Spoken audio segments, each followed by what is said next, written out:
efficient yung process natin sa data analysis. Efficient and also accurate yung mga lalabas na data as compared to manual calculations.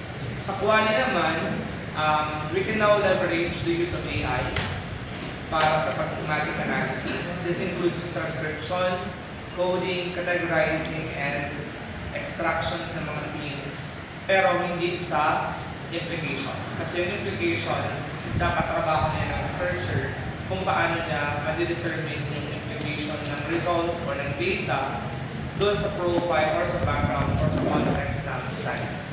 Okay, so hanggang na lang tayo. Generation ng themes or mag-determine ng codes, pag-transcribe and pag-categorize ng data. Okay. Ngayon, sa Jung Movie, may iba siyang version. Ang magamit ko is version 2.47. Nakita? Yes, sir.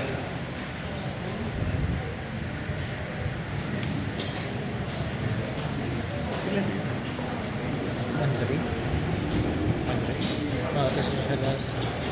Number 6? Chanel. Chanel.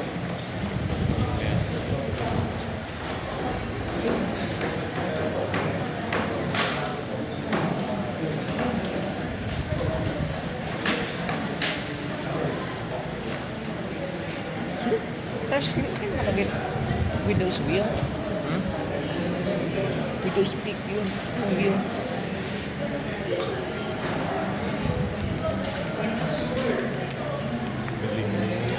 Nakalagay ka kasurf pala. Pwede nyo yan ma-update anytime. Sa Google man lang. But in your case, anong na-download nyo na version?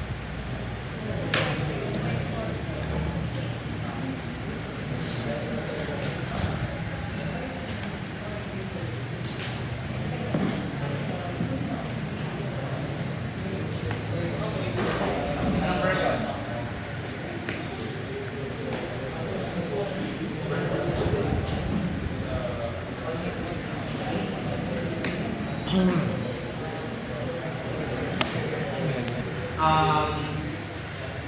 Text, ikit nyo itong module, then ikit nyo sa Jamundi library. Internet na.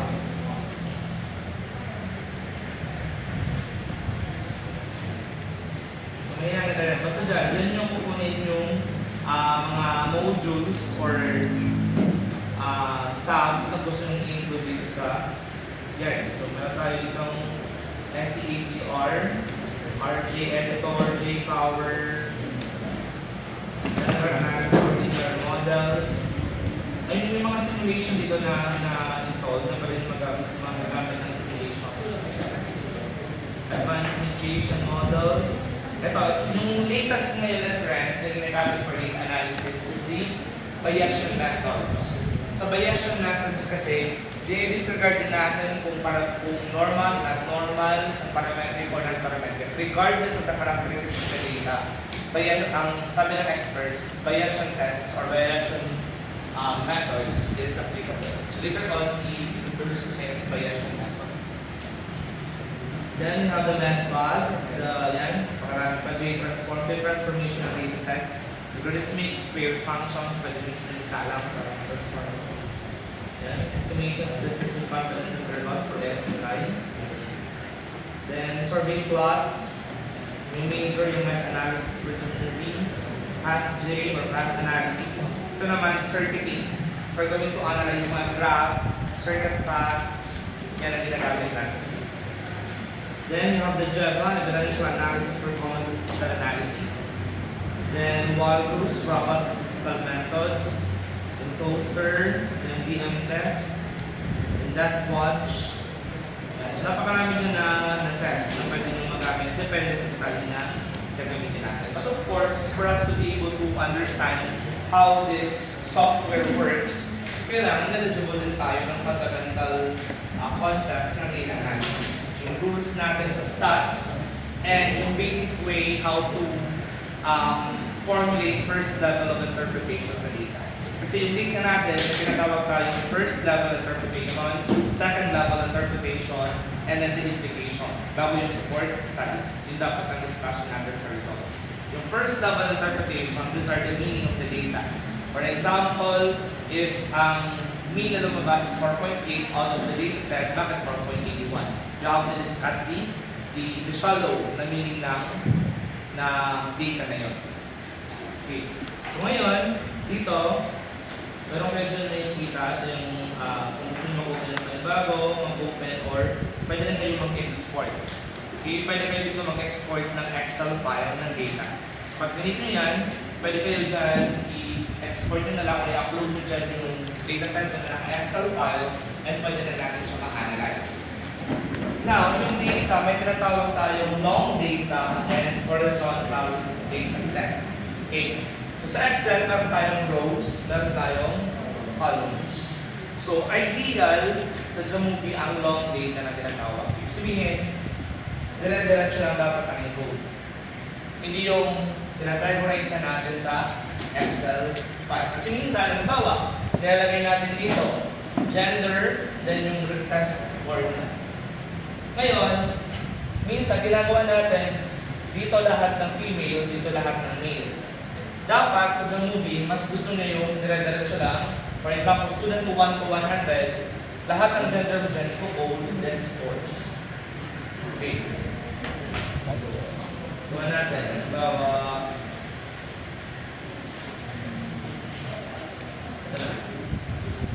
I want to turn that start.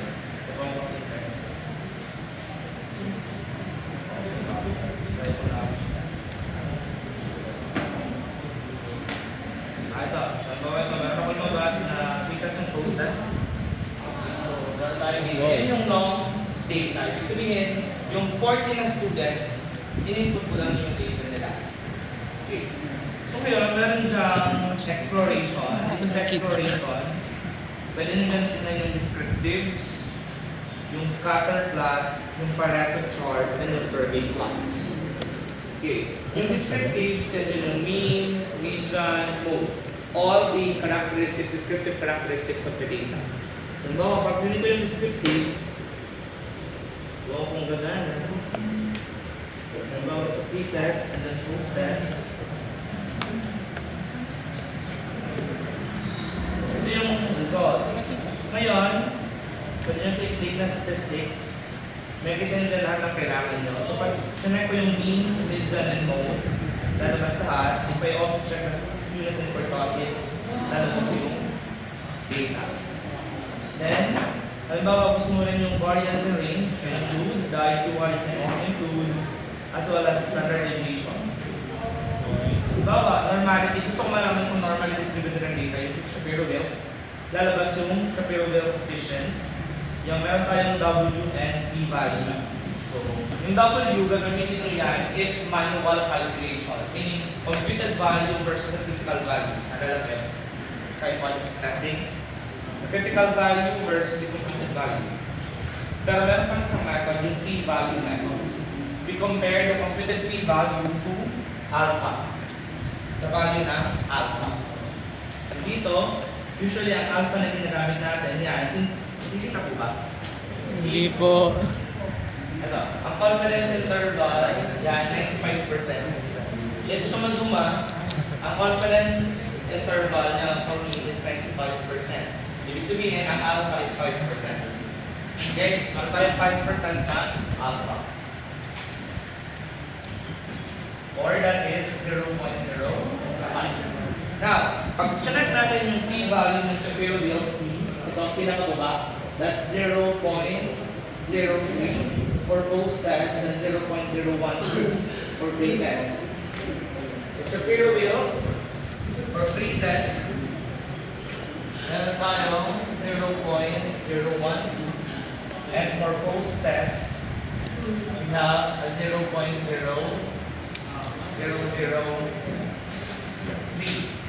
Ngayon, i-compare natin siya dito sa alpha. Ano ba yung p-value natin? Mas mababa, mas mataas. 0.01 to 0.05. So p is less than alpha. In this case, p is also less than alpha. Tama? Okay, now, halimbawa, mag-create tayo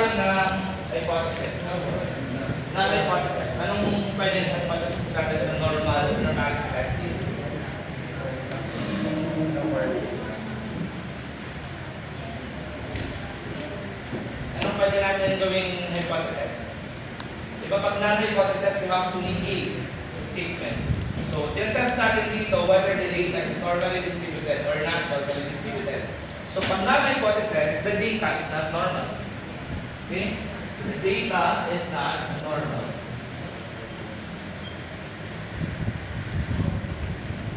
Hence, the alternative hypothesis, the data is normal. Now, comparing the p-value and the alpha, makita natin kung should we accept or should we reject or fail to reject the null hypothesis. A p-value is less than alpha. Ano bang rule natin sa p-value? Sa hypothesis testing. When do we reject the null hypothesis? Nalala ba? When do we reject null hypothesis? Balik ko muna. I-flash ko muna ito si PPT.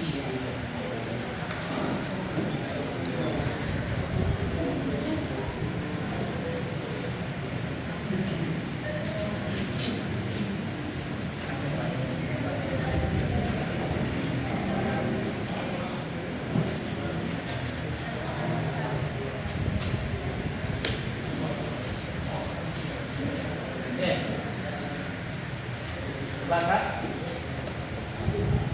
Decision, p-value is less than or equal to alpha, reject null hypothesis. When the p-value is greater than alpha, then fail to reject the null hypothesis. In this case, ang p-value natin is less than alpha. Therefore, decision should be reject. Okay, so we reject HO or H0. Reject natin yan. So therefore, anong decision natin? Is the data normal or not normal? That is not. The data is normal. Is the data normal or not normal? Normal. Sigurado? Po. The data is normally distributed. Okay. So, also dito, sa descriptives na yan, automatically kita mo na si mean, si median, yun. Meron tayong missing na 5, then standard error na 0.246. We also have the median, the mode, standard deviation, variance, hyper. So lahat ng data na kailangan. Now, ito naman, pag nito sa plot, meron tayo dyan histogram, density distribution, kung gaano ka-dense ang distribution ng data. We also have the QQ plot, box plot, volume plot, data plot, and the bar plot. So, bawa, ito sa QQ plot. Ayan. Dito, may kita niyo sa y-axis, we have the standardized residuals. Then sa baba, we have the theoretical quantiles. Sa baba, theoretical quantiles. Then may kita niyo dyan sa distribution, ano napapansin niyo sa graph? Na, ano ba ito? Pretest. Ano napapansin niyo sa curve? May outlier kaya?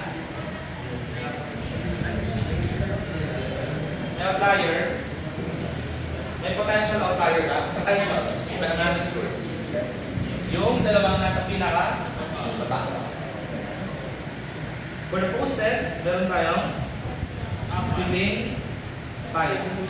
5 or ilan to 7. Sibling maging outlier. So histogram, yun naman, meron tayong dalawa talaga, yung medyo napapalayo. Likewise, dito, meron tayong halos ito. For density, yan yung distribution. For box plot, okay, ano yung sabihin? Paano ba natin i-interpret yung box plot? Yung guhit sa gitna na yan, ano nga yan yung siya si quartile 2. That's the second quartile. Diba? Quartiles meron tayo apat. First quartile, second quartile, third quartile, fourth quartile. Okay, ano ba yung second quartile? Naalala ko sa grade 10 yung atin yan. Math lab. Sinong laing STE sa junior high? Harap pa nasa math tendency and regular. Diba? Fractiles. Fractiles. Fractiles are fourth or Hindi third po kami quartile. tinuruan. Grade 10. Pinabayaan po kami, sir. Okay, yung second quartile po, that is also equal to the median of the data. Ayo, 50%. So, ibig sabihin, yung data, pag tinignan nyo dyan, yung data sa taas, yan yung upper quartile. Yung data sa baba, sila yung lower quartile. Okay. So, equal ba yung size ng upper quartile sa lower quartile? Hindi masyado. Okay. So, sabihin, halos approaching to normal pa rin yung data natin. Okay. Ngayon, balik ako dito tayo. By the way, para sa split, pwede natin i-split ang data based sa gender, for example. Kung mayroong gender, kasi okay, may kinit dito yung gender dito sa data. Select nyo, meron akong weakness and closeness and numbering. Pero hindi ko nilagay kung babae yan o lalaki. Okay. Ngayon, dito pala, pag dinobot nyo yan sa pretest, lalabas yun dyan.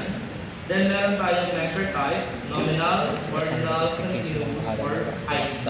ID is just a code for identification. For example, 0 and 1, or 0 for male, 1 for female. It's coding. Okay. Ito naman, si ordinal, pag-ranking ang involved na data natin. Ordinal data yung involved. Nominal, kapag categorical. Usually naman, pag nominal, pwede rin natin silang i-code. Like for example, in terms of civil status, 1 for single, 2 for married, 3 for widow, 4 for widower. Pwede natin silang i-code. Then, continuous data, very common. So, yun lang naman. Okay, dito tayo, pwede integer, decimal, or textual. Ang text, pag nominal, data. So, alam mo, pag pinili ko dito yung nominal, pag nag-code ako, lalabas ito yung everything. So, importante na before we start the analysis, we have to check first ito. Kailangan nyo natin na-check na tama yung type of measure na ginamit natin as well as yung data type. And mas okay na din natin ng labels para clear kung anong data ang pina-analyze natin. Then, halimbawa, t-test, gusto ko i-apply ng t-test yung data.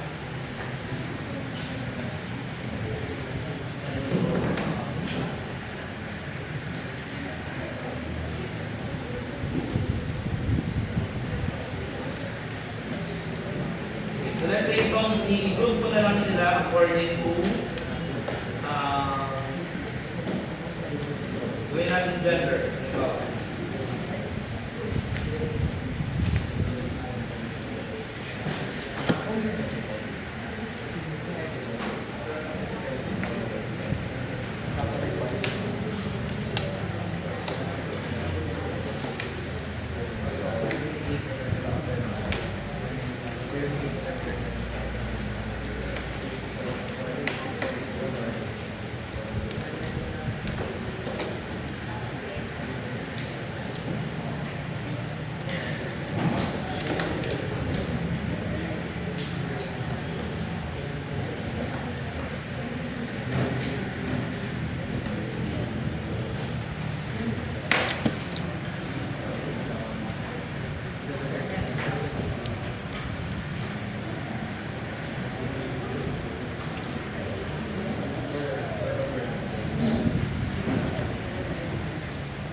So yan, lagyan natin na another variable, yung gender. We set 0 as male and 1 as female. Pwede naman nalisin ito kung gusto nyo. You can also remove that. Ayan. And when we apply t-test, halimbawa, apply natin na independent t-test.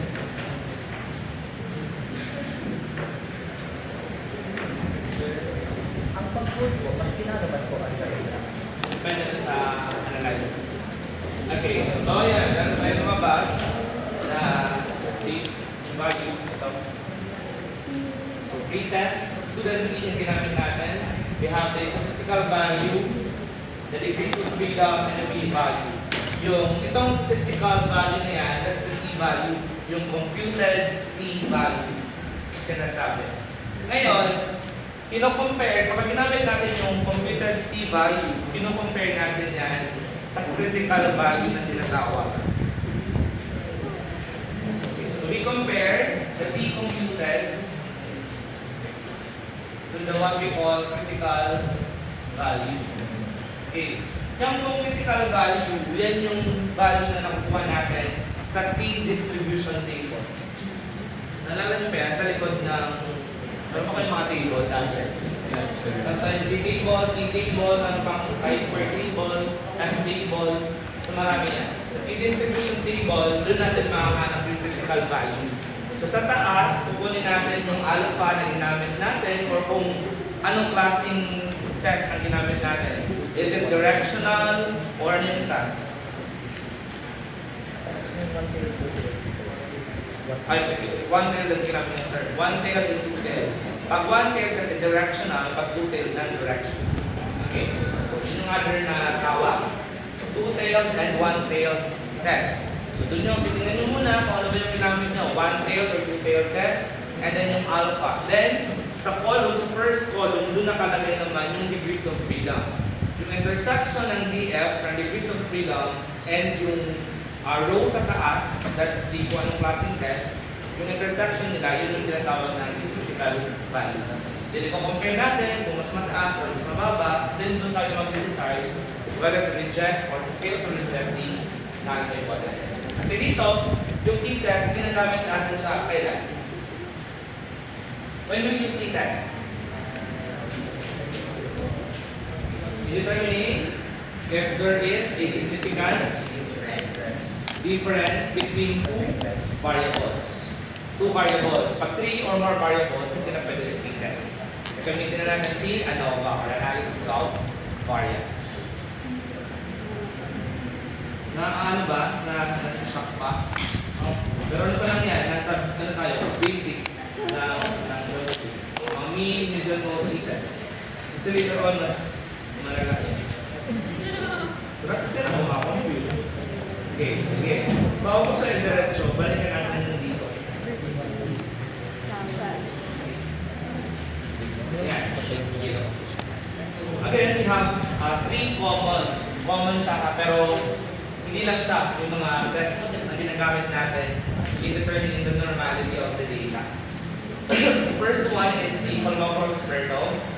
Dahil sa Sukuininom-Smirnov. Second is Shapiro-Bill. And the third one is the Anderson-Darling. Okay. Si Kolmogorov-Smirnov, binigyan po sila ng tatlong salient points. Kailan sila ideal gamitin sa dataset. So yung Kolmogorov-Smirnov, suitable siya for both small and large datasets. Ideally, for n is less than 50 or n is greater than 50. Now, itong 50 na to, paano ba nagkaroon ng basis na bakit 50 yung naging ceiling natin or reference natin? Whether less than or greater than 50. Pero sa C-test and T-test, nambasahan naman natin, ang reference natin is 30. Tama? Less than or equal to 30 or more than 30. Pero sa other references, ang reference nila is 400. Lahat ng data 400 and below, they are considered as small population. More than 400, large na yun. Okay. So question, sino ba ang proponent ng CLP? Who propose? Sino nagpasimunod ng CLP? Ng ano? Ano yun? Sa I3M.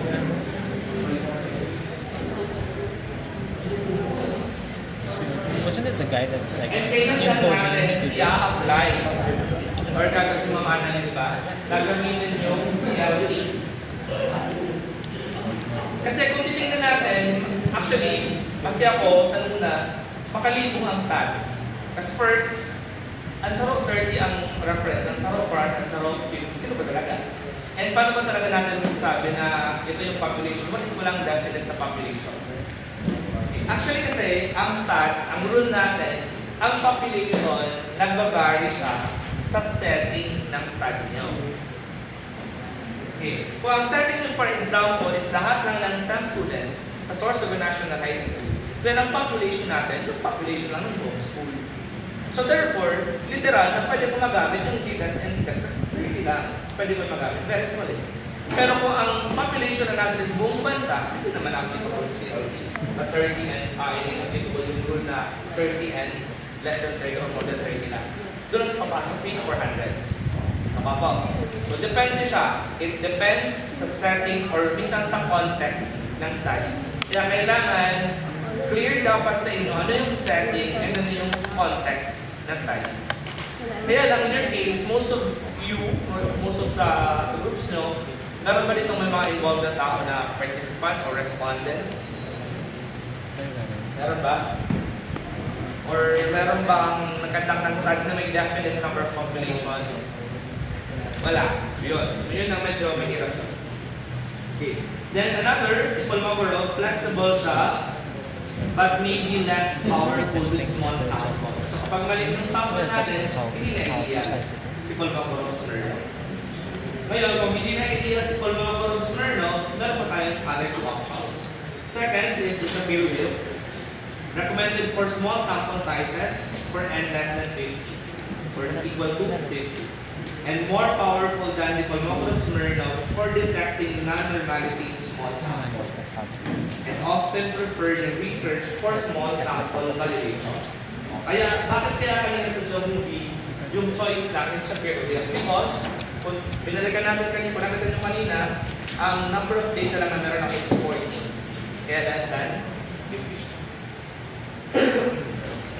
Then, we have the third one, Anderson-Darling, very sensitive to extreme or outlier values, which may affect results and suitable for medium to large samples and often used when tail behavior matters. Yung tail behavior, yan yung skewness and kurtosis na involved. Meaning, yung distribution na matter.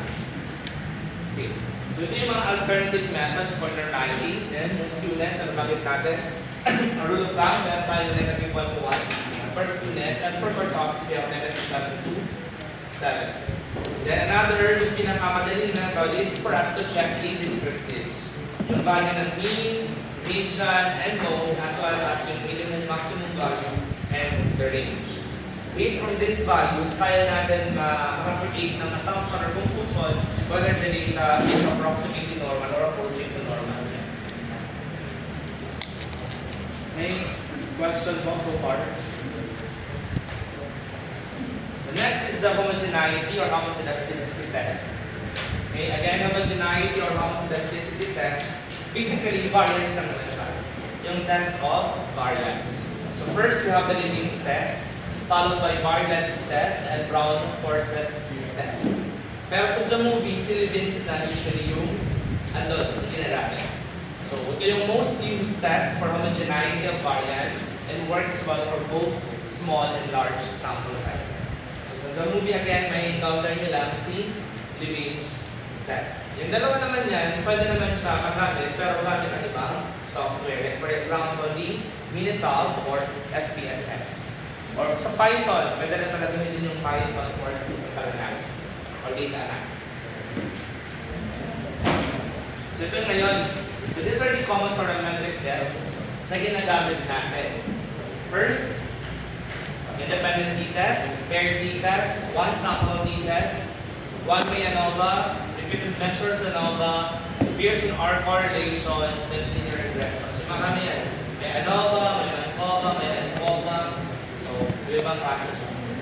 So, independent t-test, ginagamit natin yan for comparing the means of two independent groups. Two independent groups, meaning hindi sila related, walang relationship na ito. Meaning wala tayong independent or dependent variable. Independent variables sila ay wala tayong independent variable. The example niyan, compare test scores of male versus female. yung test scores ng male is hindi naman siya related sa test scores ng female. So, example ng question sa SOP nyo, kapag meron kayong, is there a significant difference in math scores between male and female students? So, pag ganyan, automatically, independent test yung gagamitin ko if nasatisfy na yung conditions for parametric test. Then second is the pair t-test. Compare the means of two related groups. Related naman.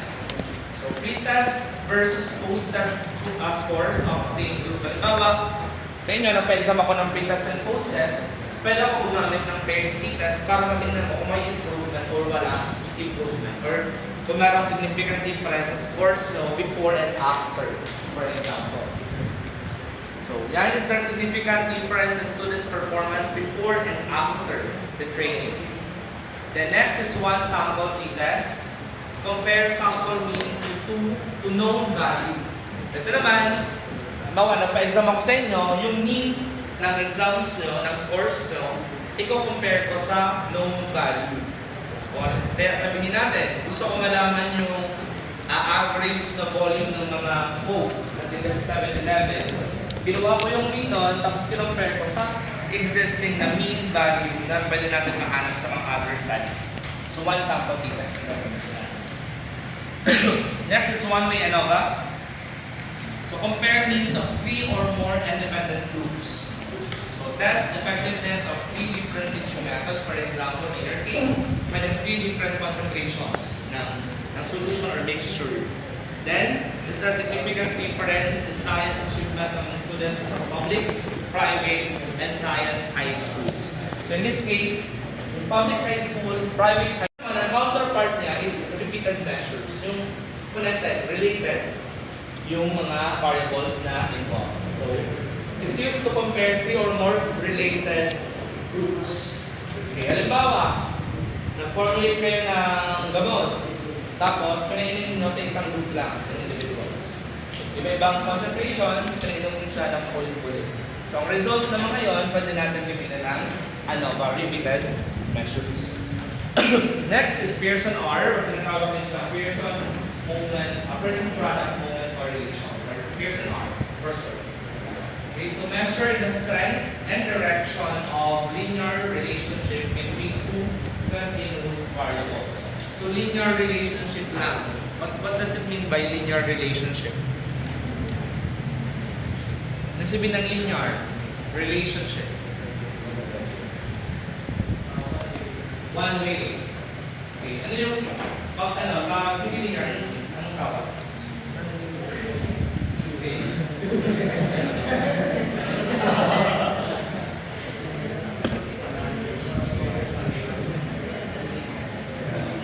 Linear yung straight line. Pag linear, straight line. Meaning meron lang tayong dalawang variables na involved. Pag 3 or more, iba na. Ang gamitin natin doon. Okay. So, ito dito, pag Pearson, so kailangan strength and direction na. Strength and direction. But it does not imply cause and effect relationship. So, titignan lang natin gaano kalakas yung association ng dalawang variable and as well as yung direction. Pag sinabing direction, is it inversely or directly proportional? Habang tumataas pa si variable A, tumataas din yung value ng variable B, or habang tumataas yung value ng variable A, bumababa yung value ng variable B. So either directly or inversely yung direction. And the last one is the linear regression. It predicts a dependent variable from one or more independent variables. So, example, predict sale based on advertising budget. And can we predict students' final exam scores based on their midterm scores? Parang itatest natin yung assumptions natin. Halimbawa, pwede ba ako mag-create ng model? Kumaga, yung linear regression, ginagamit natin siya to create or formulate a function that will forecast the future value of a certain variable. So, halimbawa, gusto mo, ang sabi mo, na yung score ng estudyante is nakadepende sa kung ilang oras siya nag-review. So, gawa ka ng formula, tingnan natin kung yung nag-review ba ng 10 hours, mas mataas ang score kaysa sa nag-review ng 5 hours. So, pwede natin i-predict yung ganun sistema. So, ginagamit natin yan to justify mathematical modeling na tinatawag. Para i-create kayo ng model para ma-predict natin ang future. Meron ako dito, di ba meron kayo, tama? V2 and friends. Ayun yung group na nagawa ng mathematical model. Diba ito ang study mo? Okay. Ito naman yung non-parametric counterparts. Okay, pag sinabing non-parametric counterparts, if hindi pwede, yung nakabawa dito, yung nauna natin is, yan. Yung nauna natin is independent. Okay, ang nauna is independent. Pag hindi pwede si independent t-test, ang counterpart niya is Mann-Whitney u-test. Okay? So, Mann-Whitney u-test, same lang yan sa independent t-test, kaya lang for non-parametric data. Or meaning, gagamitin natin siya for the data set na hindi na-satisfy yung conditions for parametric test. Then next is the Wilcoxon-Steingram test. Counterpart naman siya ni their sample t-test. And we have the Kruskal-Wallis H test. Counterpart niya ni one-way ANOVA. Then, the Friedman's test, counterpart of ANOVA repeated measures. And we have the chi-square test of independence, counterpart naman yan ng Pearson. Same with Spearman-Rank correlation. Ginagamit din siya as counterpart of Pearson R. So again, pareho lang po ang mga trabaho nila sa trabaho ng nauna na statistical test. Only that, nagamitin nyo yan pag may na-violate na condition for parametric test. Saan? Multiple lang. Multiple din. Pero multiple din. This is the parametric. Pero for 3 or 4 parameters. Ayan. So yung mga counterparts nila. For, again, independent, we have the Mann-Whitney test. So, ang Mann-Whitney test, gagamitin nyo siya if the data set is not normal but homogeneous. Hindi siya normal, hindi normally distributed ang data, pero homogeneous siya. Pag sinabing homogeneous, equal variances. Equal ang variance, but the data is not normal. Then, Mann-Whitney test should be the alternative.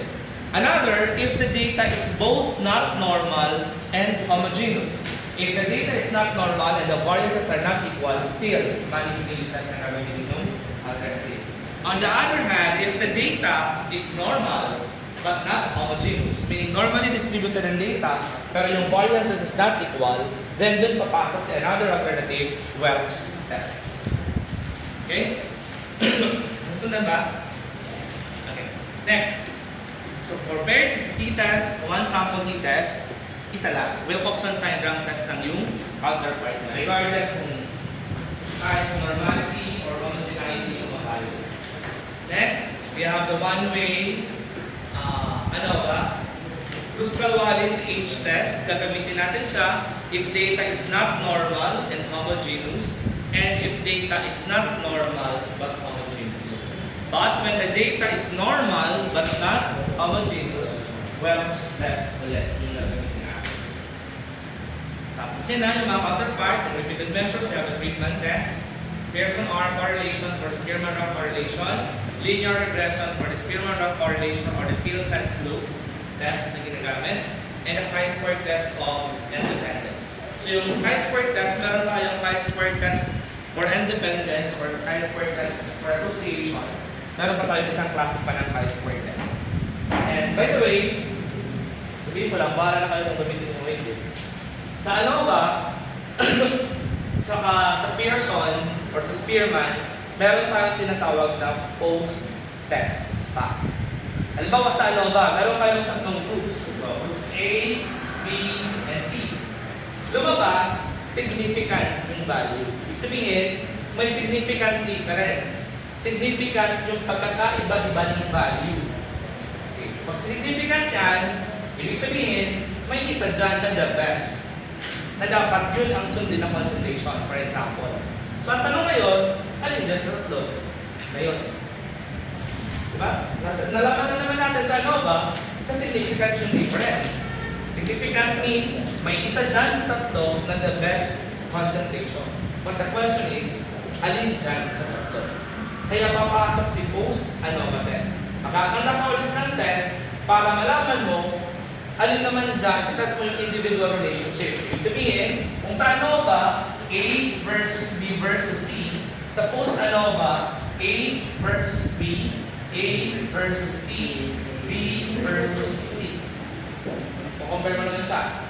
Ang post-ANOVA test, we call it as Shifei test. Gagamitin niyo siya if lumabas is significant. Kung hindi significant, ito ang post-ANOVA test. Especially Shifei. Wala, hindi mo lang Shifei. Jeffrey.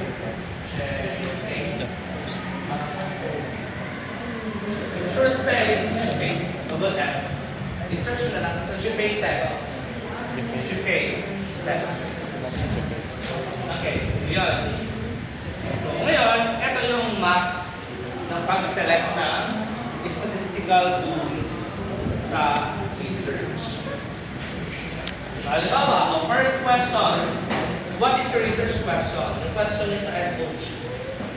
And after that, are you looking for significant relationship, significant difference, or are you looking for predicting outcomes? If significant relationship ang pinag-uusapan, what type of data? Continuous, categorical.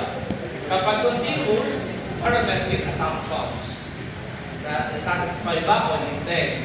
If categorical, automatically, chi-square. Ito pa sinasabi ko Diba, thesis pa lang. Thesis pa.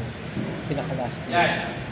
Ito, based sa SOP mo, pagtatanong ka ngayon, ano ba yung SOP mo? Is there a significant relationship? Is there a significant difference? Or are you going to predict an outcome based from dependent and independent variables? Halimbawa, significant relationship, tatanungin nyo naman sarili mo, continuous ba ang data or categorical yung data? Or is it nominal or ordinal, interval, or ratio? Ngayon, kapag continuous yung data mo, interval or ratio, itatest mo na ngayon yung parametric assumption. Is the data normal? Is the data homogeneous? Is the data gathered using randomly selected samples? If yes, there's an R. If no, experiment. Wala. Ganyan ang paggamit ng map. Pero dito may kita nyo, meron tayo. Yan. Saan eh? Eto. One way independent ANOVA, one way repeated measures, two-way independent ANOVA, two-way repeated measure, factorial ANOVA. So marami na yan. So dyan papasok si Mancova, ANCOVA. Ang ANOVA is analysis of variance. Ang ANCOVA is analysis of covariance. So maraming classes. O pag one independent variable, either one-way independent or one-way repeated. Pag two independent variables, pag sinabi kasi two independent variables, ito siya. Halimbawa, sa experimentation, gusto mo malaman ang effects ng, for example, paper fertilizer sa growth ng pet child. So, ang daming consideration dyan. May control variable tayo, may experimental. Ang control, how about yung amount ng sunlight, amount ng water, type of soil. Yun yung mga control variables. So, kailangan, dapat similar yan lahat. Ang exposure sa sunlight, ang interval ng time sa pagsaribo, dapat constant. Kung lagi din constant, meaning, that's another independent variable. Kumbaga, ang growth ng plant ngayon, nagbavari sa dalawang variable. Bawa, iba-iba yung type of soil. Therefore, the growth will vary depending on type of fertilizer and type of soil. So, dalawa na. So, therefore, hindi na pwede si one way. Pag two-way, ano ka na? Sundan po. So, depende yan sa experimentation na gagawin. So, yan.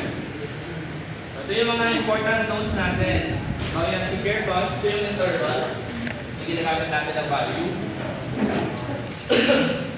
By the way, if si Pearson R lumabas is 0.7 pataas, doon lang ka lang pwede gumamit ng regression analysis. If hindi, then hindi ka pwede gumamit ng regression. Then after naman, kung significant yung value ng R sa Pearson, papasok na naman si t-test. That's post-Pearson test. T-test ulit. T-test na naman whether the R value is significant or not significant.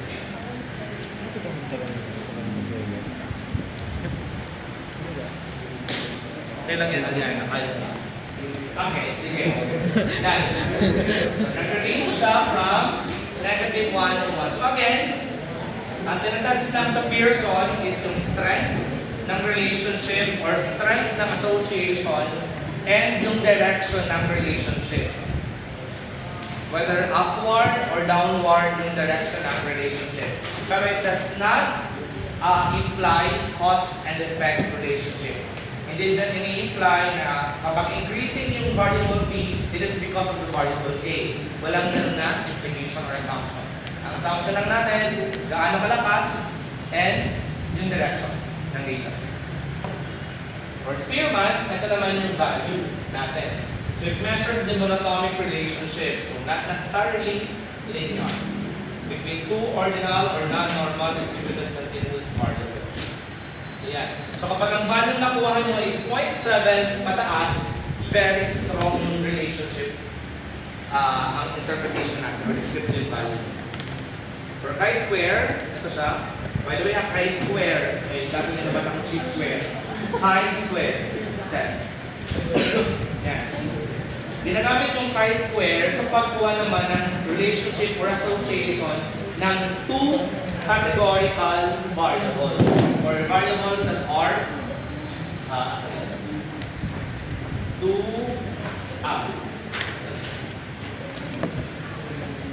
association of two categorical variables. So assumptions natin dyan, expected frequency in each cell should be at least 5. Sabihin, halimbawa, example dyan, compare natin yung relationship na, may relationship ba yung religion sa, ano ba, parang level of satisfaction. I-compare natin. Pwede ko bang sabihin na mas satisfied ang mga Katoliko as compared to Muslims? Or pwede ko bang sabihin na mas satisfied ang Muslims as compared to Catholic? Pwede ko yan i-compare. So mag-coding kayo dyan ng value. Pero ang assumption, dapat bawat isa dyan, for example, Catholic, Muslims, Mormons, dapat wala dyan frequency na less than 5. At least 5 respondents ang sumagot na ito yung religion nila. Yun yung assumption. Next, ito naman, assumptions for regression analysis. Okay. So, types of variables, dapat meron tayong predictor, the independent, and outcome for the dependent variable. And variables must be continuous, interval or ratio scale per linear regression. Then, yan, gagamit muna kayo ng Pearson R bago kayo makagamit ng regression. Ibig sabihin, hindi po pwede na automatically magre-regression ka. Makakanta ka muna ng Pearson. Kasi the point is, paano mo mapipredict yung outcome based sa independent kung wala naman silang relationship? Therefore, test first or establish nyo muna na meron silang strong relationship. After that, tsaka nyo tingnan kung kaya ba ma-predict the dependent, ang value ng dependent variable using the value of the independent variable. So, kaya kailangan ng Pearson R again to establish first the relationship na kailangan meron. Kasi kung wala namang mag-predict. Okay, then, pwede lang kayo mag-regression analysis if the result of the R value is between 0.3 to 0.8. Pero ideally, most of the references, ang gusto nila, 0.7 and above. Moderate to strong correlation results. Then, avoid multiple linearity or predictors too highly correlated with each other. So, pag masyado kasing strong ng relationship, somehow, parang naghihilahan yung value. So, hindi tayo makaka-create ng talagang mas ideal na function or formula for that. Ano to yung mga nagamit na mathematical modeling. Ito yung gagawin ko. Next. So, once you verify correlation, these are the core assumptions for simple linear regression. So, once na-establish natin na pasok sa mga guidelines yung R value and yung types of variables sa pagkandak ng analysis, titingnan natin ito. First, yung linearity, followed by the independence of observations. Later mo na natin i-separate. Yan. We also have to check the homozygosity, equal variances of errors, as well as the normality of residuals. Hypothesis testing, yun naman. So, sa research ko, ang ginagamit natin ay null hypothesis. We do not use alternative hypothesis. Ang tinatest natin is null hypothesis alone. And for academic discussions or statistical discussions, we do not treat it as HO. Dapat daw ang basa is H naught. Okay?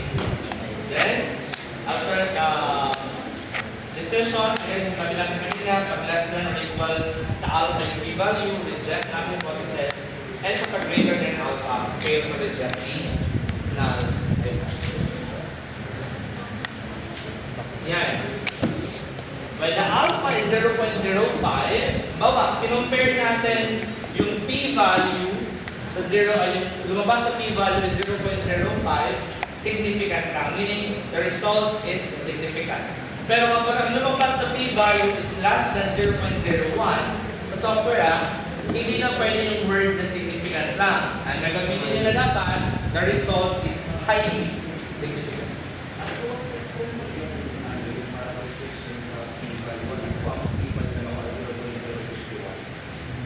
Mas equal to 0 equal or less. Dapat sa equal or less. Equal, 0.5. Then, kapag less than 0.01 yung lumabas sa p-value, ang interpretation is highly significant. Not significant, but highly significant. Okay, so yan.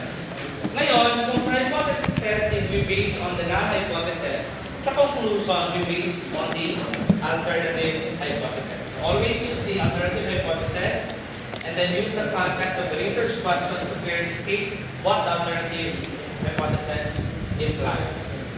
And then, there is a sufficient evidence and state the alternative hypothesis. So usually, sa conclusion, ang nilagay natin, there is a sufficient evidence then state the alternative. But there is sufficient evidence that the data is normally distributed. So yun dapat yung conclusion. Clear? Ayan po. So far.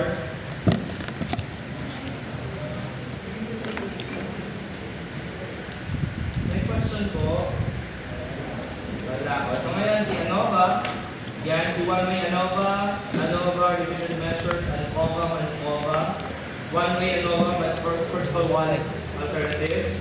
Then repeated with Friedman. So ngayon yung tatlong sinasabi ko, si Bayesian.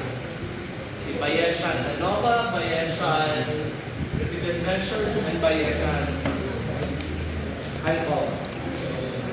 For t-test, meron din tayo. Ito, Bayesian independent sample t-test, Bayesian paired sample t-test, and Bayesian one sample t-test. For regression, meron din siyang counterpart.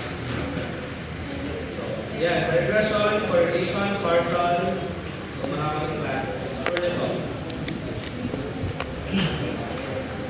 frequencies, yan, reliability analysis. For ano ha? Instrumentation. Ginagamit natin yung reliability analysis.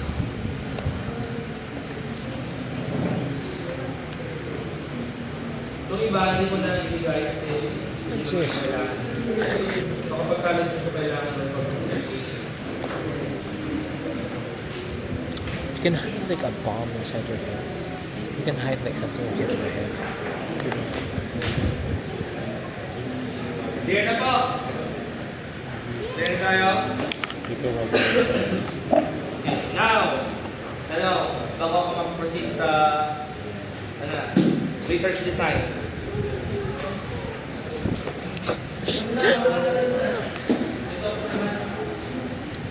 May clarification sa ruling.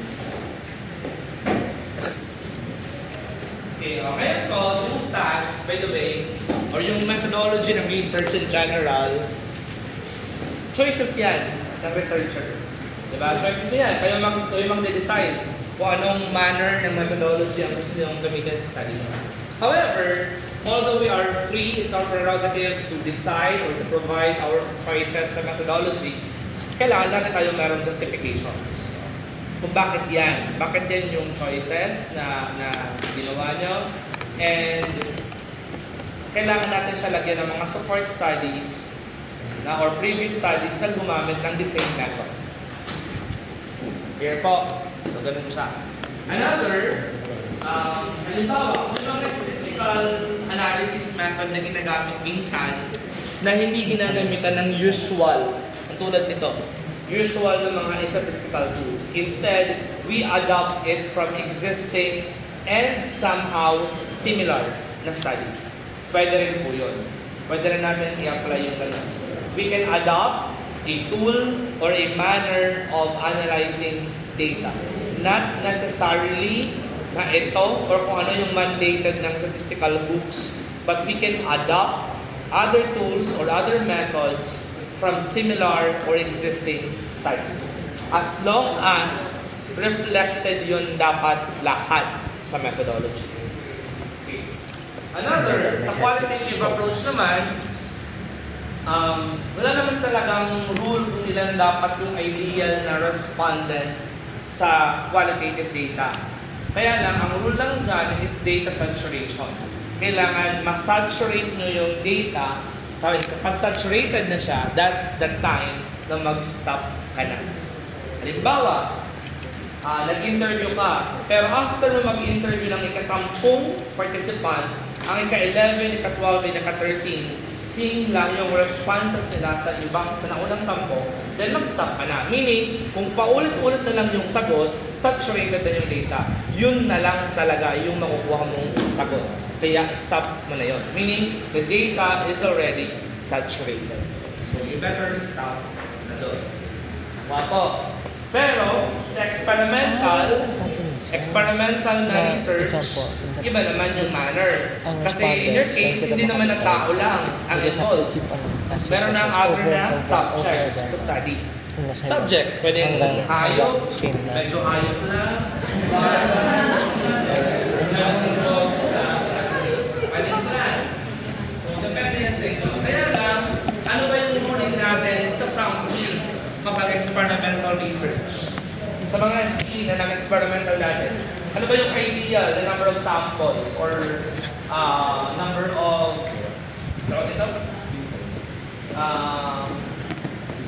distribution? Ilan ba yung ideal na sample? Halimbawa, gusto mong pag-aralan yung isang species ng isda, ilang setup?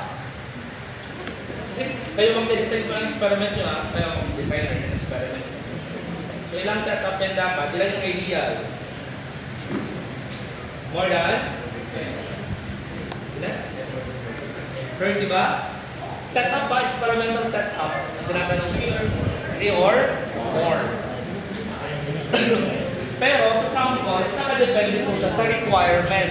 Nakadepende yan sa requirement ng testing. For example, sa testing ng DOST, kung phytochemical testing yan, hihingi yan sa inyo ng dried sample, wet sample, and processed sample. So, tigda-tatlo. So, saan? So, maraming klase yan. Halimbawa dito sa paint na hinimuha niyo, iba-iba naman yan. Per concentration siya. Halimbawa, nag-set up kang sintulo na concentration. Ilang percent yung calcium carbonate, ilang percent yung kailangan mo na materials. So, kumbaga, ang point kasi natin, malaman natin yung perfect recipe para doon sa binubuo nyo na yung reflective na paint. Repellent. Whatsoever. Paano man yun? Okay, so yun ang mga pepa natin sa alang-alang. And for those who will develop devices, tools, or kung system man yan, ang problema naman natin dito is, kayo yung mga groups na kailangan ng mga validators. Tao, yung involved sa inyo. They are the ones who will validate your design, the pictures, and your decisions sa ginawa ng device. Kasi yung design niyan, it's your decision, it's your choice. Kaya lahat ng choices and decisions kailangan may basis. Okay, even yung takip ng ballpen, may rason yan, bakit Ilan ganyan. bang minimum validators? Even yung chocolate, may rason yan, bakit ganyan. Ano yun? Lahat yan, Instagram ko. ikaw consider. Ako sa piso. Ha? Tanungin ko sir. Kung pwede siya. Ilan ang validators, sir? Ilan po ang limit ng validators? I mean, ang minimum pala. Depende. Kasi minsan may mga iba-ibang groups. May experts, may professionals. Depende.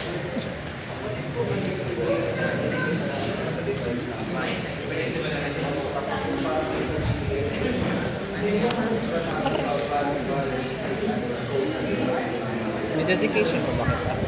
Ang magandang sa thesis pa. Ano? Dedication. Hindi naman ako may dedication.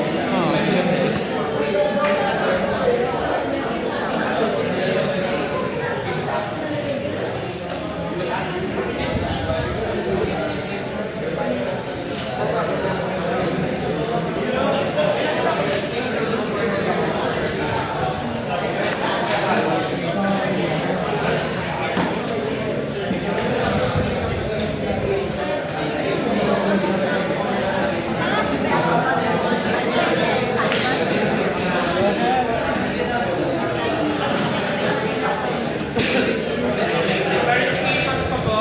Okay, now, sa research design, automatically, you can use a combination of different research designs.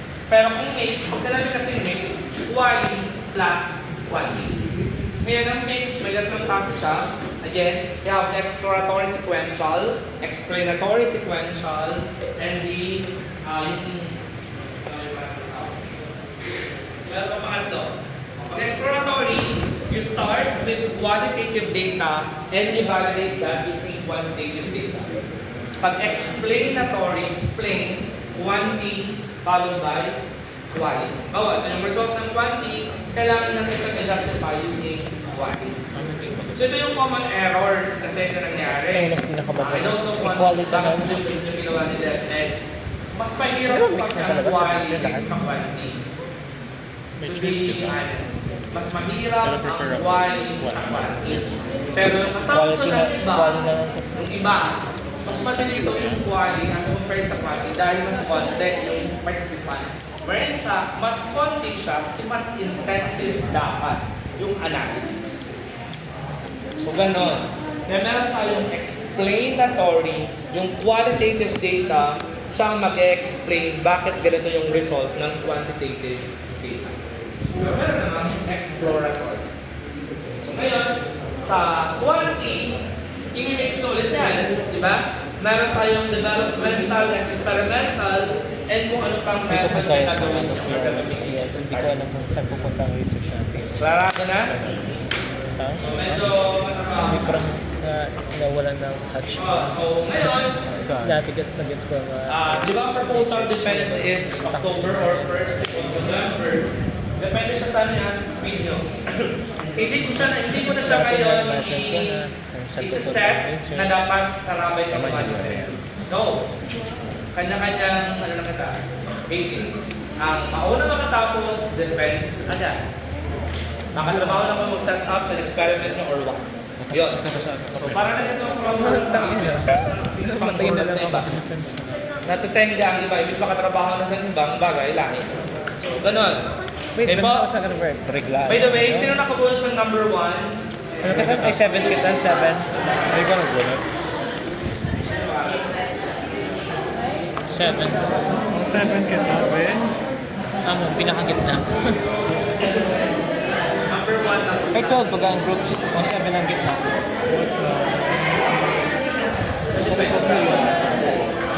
basta 7. 7, pinakagitna. mamala. Or sabihin nila. May paunahan. So, Number 2, sino nakabunot ng number 2? Ay, how that work? May paunahan, pero... isang day lang ang ang defense. Sa 3 days daw? Okay. Gusto doon sa 3 days. Wait, how many? Wait, pirang days daw? Pirang days daw?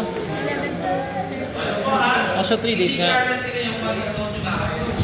Pwede na-approve being recast yung ginawa sa mga sinasas. Ano pa na yun if may number tapos paunahan? Paano siya work? Defense of detail.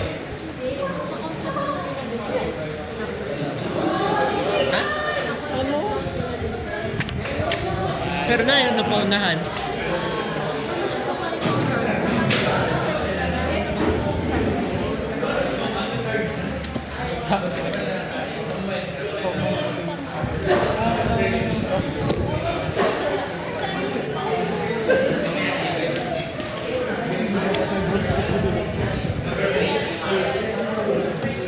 Nakuha man ba? Ano number ka mo, Bian? Kung ba? Ang gabi ko kailangan tinabot.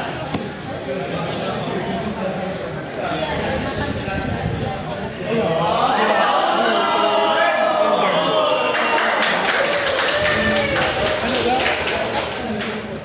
Ano daw? Guys, repeat.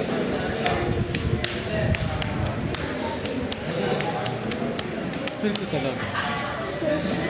What? Wait. May hanap ka na study. Sa concept of bro, ano sabi ni Terry? Nag-skip lang talaga ako. Sleep plan. Ba't ano sa publisher na paano ko kontaktan? Cutting. Oh my God. By the way, sa concept note pala, ilagay po sa last part ng concept note, ilagay niyo yung technology validation and patentability plan. Table lang yan, table. Abilar. Ilagay niyo dyan. Ang name sa dati ko, diba? Ito ah, Saan ito bang format? Sa last part, ilagay ko ang technology validation and patentability check. Halimbawa, dito yung existing innovation. Ilagay nyo dyan. Ngayon, meron pa dito existing Schedule. Wala na. Huwag makontak.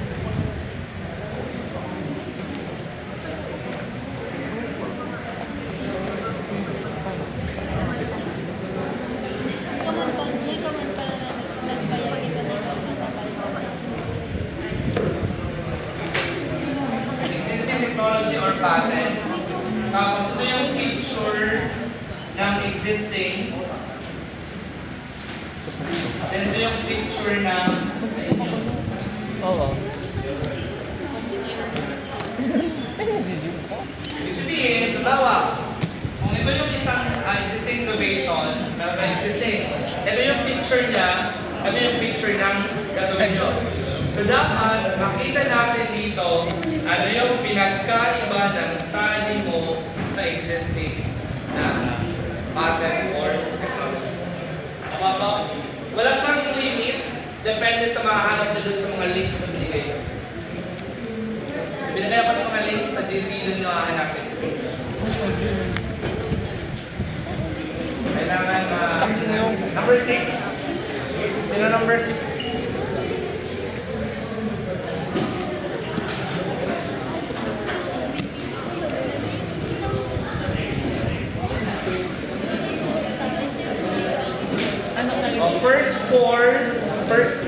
First four groups, day 1, number 5 to number 8, day 2, number 9 to number 12, day Morning or hapon?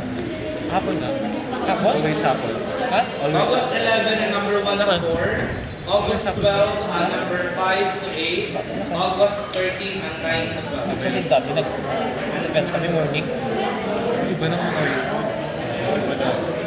Always happen. Ito ka na research. Always happen. 11 to 13. Number 7. Alam mo what? Sino number 7? 1:30. Kami alam mo 12:30. Sa 11.